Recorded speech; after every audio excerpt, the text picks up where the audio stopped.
ఇటు కోనసీమ జిల్లాలోని కోటిపల్లి రేవులో వరద ఉధృతి పెరిగింది. దీంతో కోనసీమ జిల్లా యంత్రాంగం అలర్ట్ అవుతోంది. మరింత సమాచారం మా చీఫ్ రిపోర్టర్ సత్య అందిస్తారు.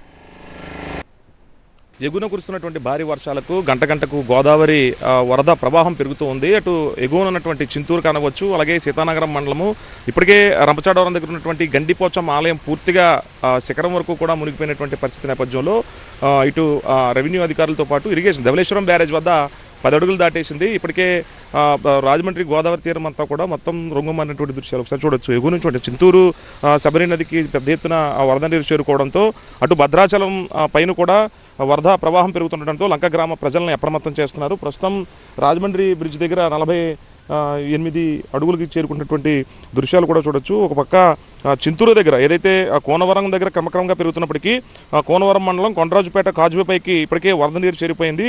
12 గ్రామాలకు దీంతో రాకపోకలు నిలిచిపోయినటువంటి పరిస్థితి. ముందస్తు చర్యల్లో భాగంగా జిల్లా కలెక్టర్ అప్రమత్తమయ్యారు. అలాగే చింతూరు ఐటీడీఏ ఫ్లడ్ మొత్తం రివ్యూ నిర్వహించి జిల్లా కలెక్టర్ దినేష్ కుమార్ ఎక్కడికెక్కడ ప్రజల్ని అప్రమత్తం చేస్తున్నటువంటి పరిస్థితి. ఇటు కోనసీమ లంక గ్రామం అయినటువంటి ఉడుముడి లంక కూడా తాత్కాలికంగా వేసుకున్నటువంటి నదీపాయ తెగిపోవడంతో మొత్తం జీ పెదపూడి, ఉడుముడి లంక, అరిగెలవరపాలపేటతో పాటు బూరుగులంక గ్రామాలు పూర్తిగా 4 గ్రామాలకు రాకపోకలు నిలిచిపోయాయి. ఇప్పటికే ఇక్కడ జీ పెదపూడికి సంబంధించినటువంటి పి గన్నవరం మండలం గంటి పెదపూడిలో వేసినటువంటి బ్రిడ్జ్ ఇంకా పనులు పూర్తి కాకపోవడంతో మళ్ళీ ఈ పడవల మీదే వాళ్ళు ప్రయాణాలు కొనసాగిస్తున్నటువంటి పరిస్థితి. ప్రస్తుతం అయితే మాత్రం అటు చింతూరు దగ్గర ఇటు ధవళేశ్వరం కాటన్ బ్యారేజ్ వద్ద కూడా దాదాపుగా 80,000 క్యూసెక్ల పైనే దాటేసింది. అంటే భద్రాచలం వద్ద కనుక పెరిగితే కనుక వరద ప్రవాహం రకంగా అంటే మొత్తం ఎరుపు రంగు పూనుకొని మొత్తం రంగు మారిపోయి ఎదరా ఉధృతంగా వస్తున్నటువంటి దృశ్యాలు కూడా చూడొచ్చు. ఇక 2-3 రోజుల తర్వాత మొత్తం అంటే గండిపోచమ్మ ఆలయం మునిగిపోయింది కాబట్టి 24 గంటల తర్వాత దిగువకు పెద్ద ఎత్తున వర్షపు నీరు చేరుకుంటే ఈ మొత్తం ఎగువను కురిసినటువంటి వర్షం నీరు జలాశయాలు అక్కడ చేరుకుంటూ ఉంటుంది.